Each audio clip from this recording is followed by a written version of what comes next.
Kami dari kelompok 3 yang beranggotakan saya Hoirunisa sebagai moderator, Haifa sebagai presentator pertama, Yurlin sebagai presentator kedua, Mas Rizky Mahdi sebagai presentator ketiga, Jihan sebagai presentator keempat, dan Hanifah sebagai presentator kelima. Kami ingin membahas materi yang bertemakan hutang. Simak videonya ya, happy for watching.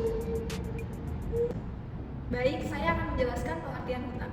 Hutang adalah kewajiban debitor atau peminjam untuk melaksanakan sesuatu kepada kreditur atau pemberi pinjaman selama jangka waktu tertentu.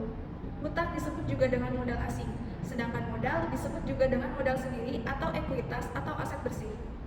Hutang komponen yang tidak dapat dipisahkan dari sebuah usaha, baik perusahaan skala besar maupun skala kecil. Hampir semua perusahaan mempunyai akun hutang dalam laporan keuangan perusahaan. Hutang memiliki kemampuan untuk meningkatkan kapasitas pendanaan sebuah perusahaan sehingga mampu untuk memenuhi kebutuhan perusahaan tersebut. Selanjutnya, jenis-jenis hutang berdasarkan jangka waktu. Yang pertama, hutang jangka panjang. Hutang jangka panjang atau hutang tak lancar adalah hutang yang berjangka waktu lebih dari 1 tahun. Biasanya digunakan untuk pembelian aset perusahaan dan akan dibayarkan dari harta tak lancar seperti hutang obligasi dan kewajiban jangka panjang lainnya. Yang kedua, hutang jangka pendek atau hutang lancar, yaitu hutang yang berjangka waktu paling lama 1 tahun. Pentingnya pemisahan hutang lancar dari hutang lain terletak dalam peranan yang dimainkan oleh risiko keuangan.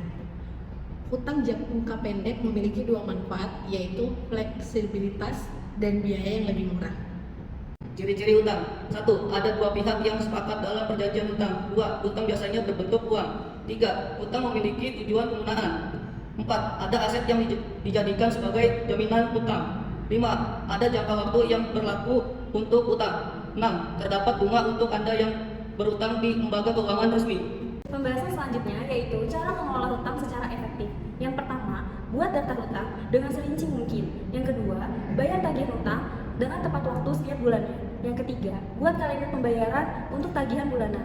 Yang keempat, tentukan prioritas dalam pembayaran hutang. Yang kelima, lakukan pembayaran dengan jumlah minimum.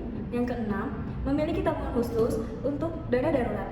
Yang ketujuh, buat rancangan untuk anggaran bulanan. Yang kedelapan, kenali tanda-tanda bahwa kita membutuhkan bantuan. Pembahasan selanjutnya adalah karakteristik hutang. Karakteristik hutang terbagi menjadi 2. Yang pertama ada jangka pendek dan jangka panjang. Di dalam jangka pendek, yang pertama ada sifatnya harus segera dilunasi. Kedua, memiliki jatuh tempo yang sudah disepakati bersama dalam waktu kurang 12 bulan. Ketiga, memiliki nominal yang jelas. Keempat, ada yang mempunyai bunga dan ada juga yang tidak. Hal ini tergantung kebijakan kreditur. Yang kelima, biasanya tidak membutuhkan jaminan.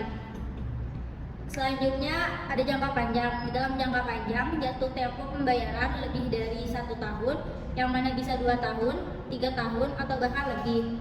Sepanjang waktu tertentu yang disepakati antara pemberi dan penerima pinjaman.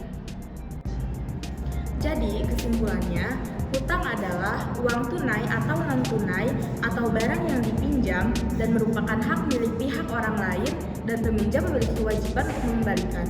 Jadi, kalau punya hutang harus dikembalikan atau dibayar ya teman-teman.